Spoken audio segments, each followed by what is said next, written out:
Columbus and the First Americans. A real look at history. 90% of Native Americans vanished. Not in battle, but in their own homes. Wiped out by diseases they had never encountered. Columbus's arrival wasn't just an exploration. It marked the beginning of an extinction. They were dead before they even knew what was killing them. Was this inevitable, or was it by design? History holds the answers. Follow Native legends and history stories to uncover the truth they never taught you in school. To understand this, we must go beyond the well-worn narratives of European brutality. Because while the conquest of the Americas was undeniably violent, the lands Columbus and his men stepped onto were not untouched paradises of peace. They were territories carved out through centuries of war, shifting alliances, and brutal survival.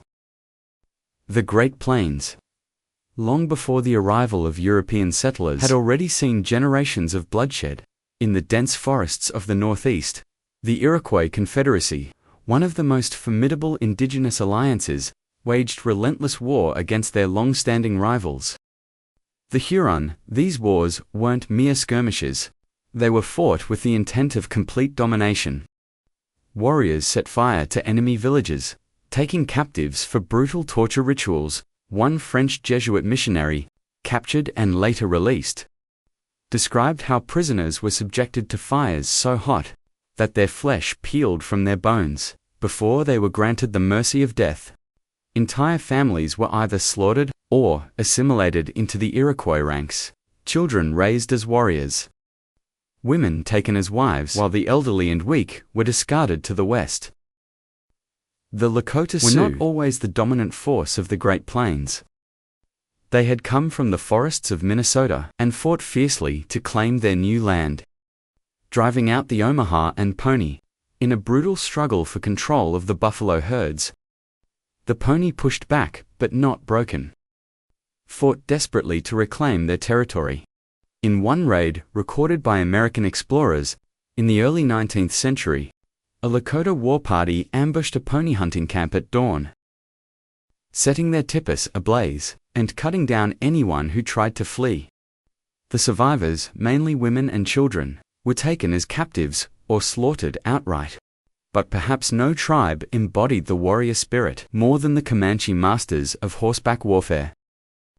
They dominated the southern plains with ruthless efficiency. The Spanish, the Apache, even European settlers, no one was spared from their raids. They swept into enemy camps at full gallop, their arrows striking before their victims could react. The Comanche did not believe in simply defeating an enemy. They annihilated them. A raid on a Pueblo settlement in the mid-1700s left no survivors. Men were burned alive. Women were taken as slaves, and children were either adopted or executed. A Comanche warrior's reputation was built on his ability to kill, and torture was not just punishment, it was a spectacle, a show of dominance. Yet this wasn't unique to the Great Plains. In the arid lands of the Southwest, the Apache and Navajo fought wars that spanned generations, their conflicts leaving scars across the desert. In Mesoamerica, the mighty Aztecs waged the infamous Flower Wars, ritual battles, fought for the sole purpose of taking prisoners for sacrifice. Thousands were marched up the towering steps of Tenochtitlan's temples, where their hearts were cut out as offerings to the gods. Spanish chroniclers recorded the rivers of blood that flowed down the temple steps, describing the air thick with the scent of death. Even isolated communities were not safe from war. The evidence at Crow Creek, South Dakota, paints a grim picture of intertribal violence. Around 1325, an entire village was massacred. 486 bodies, men, women and children left in a shallow mass grave. Their skulls were crushed. Their bones showed signs of scalping and blunt force trauma. Their bodies discarded as carrion for scavengers. No one knows for sure who the attackers were. But one thing is clear, this was not an isolated event. It was a reality of life long before European contact. For those who lived in these lands before Columbus, violence was not an invasion. It was an expectation. Yet history often paints a different picture. The noble warrior, the peaceful native, the harmonious relationship with nature, these are the images popular culture clings to. But survival was brutal, and war was constant. Some tribes, like the Hopi and Zuni, built societies around agriculture, developing intricate systems of irrigation and pottery, creating works of art that still endure today. But others, like the Comanche, lived by the horse and the bow. They left no great monuments, number temples, no elaborate carvings, only the memory of raids, of blood spilled on the prairie, of power won through war. And so the question remains: when Columbus arrived, did he bring violence to a peaceful world? Or did he step into one already shaped by it? The world Columbus encountered was one already shaped by conflict, but the arrival of Europeans introduced something far deadlier than tribal warfare: a system of conquest that combined military force, religious justification, and economic exploitation, on a scale the Americas had never seen before.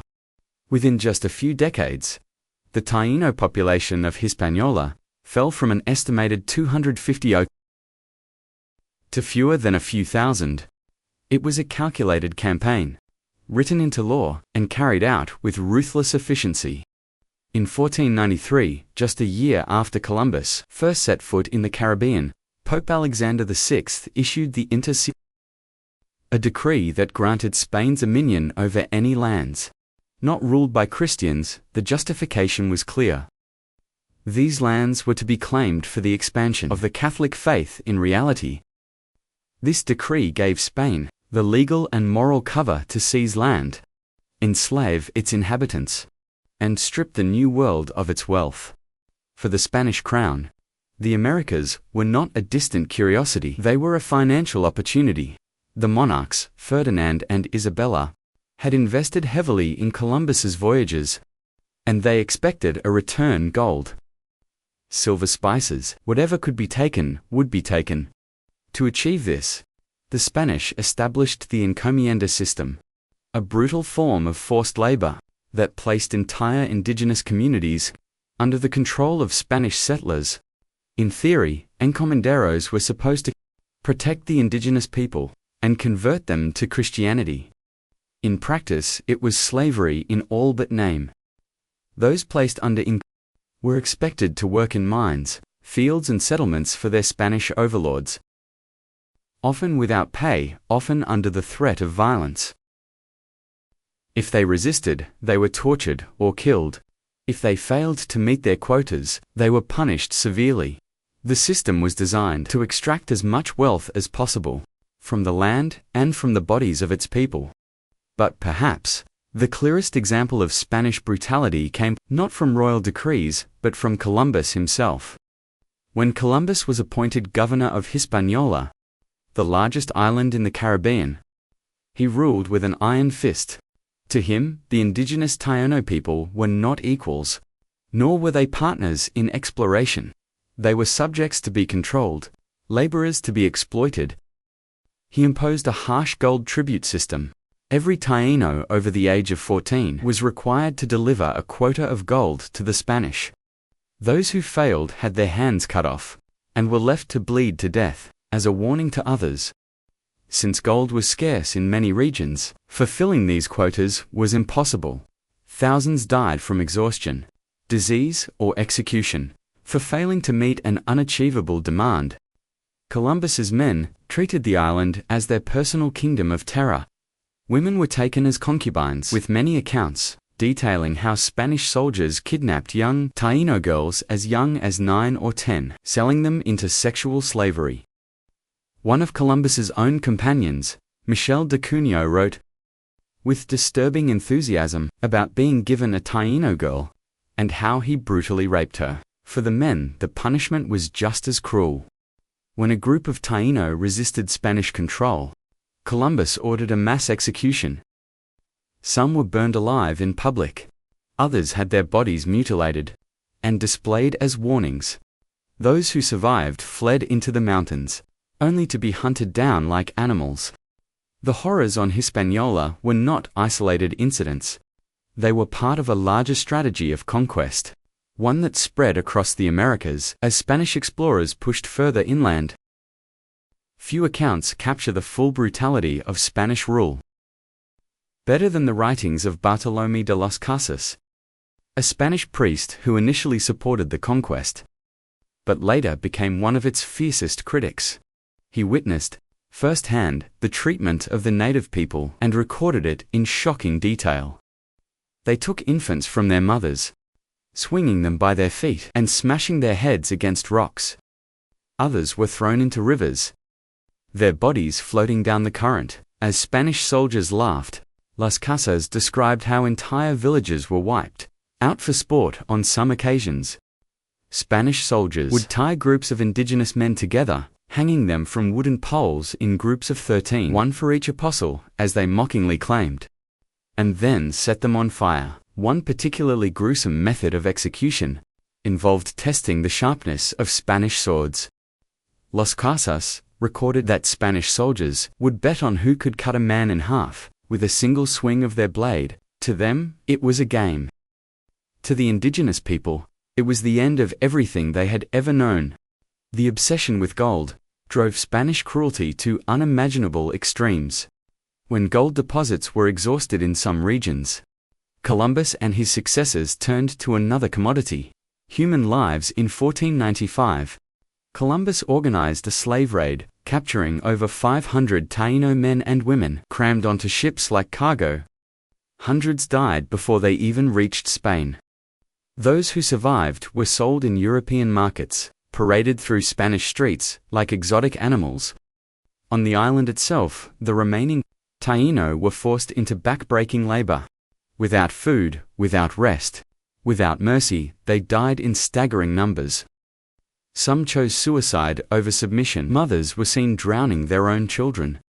To spare them from a life of torture, others starved themselves, refusing to eat until their bodies wasted away. Within just a few decades, the Taino population of Hispaniola fell from an estimated 250 to fewer than a few thousand. The same pattern repeated itself across the Caribbean. Entire cultures were wiped out in less than a century. As brutal as Spanish rule was, the deadliest force they brought was something unseen. Smallpox, measles, and influenza spread through the native population like wildfire. Having never been exposed to these diseases before, indigenous immune systems stood no chance. By the time the Spanish arrived in Mexico, smallpox had already begun ravaging the Aztec Empire. A single infected slave, carried into the capital city of Tenochtitlan, triggered an outbreak that killed hundreds of thousands. In a matter of months, bodies piled up in the streets. Entire villages were left abandoned. Priests could not keep up with the number of dead, and soon even the survivors gave up on burying their loved ones.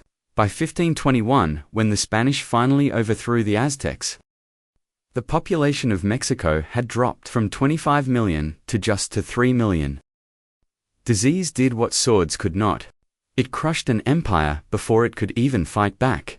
By the end of the 16th century, the indigenous civilizations of the Caribbean were all but extinct. The once thriving populations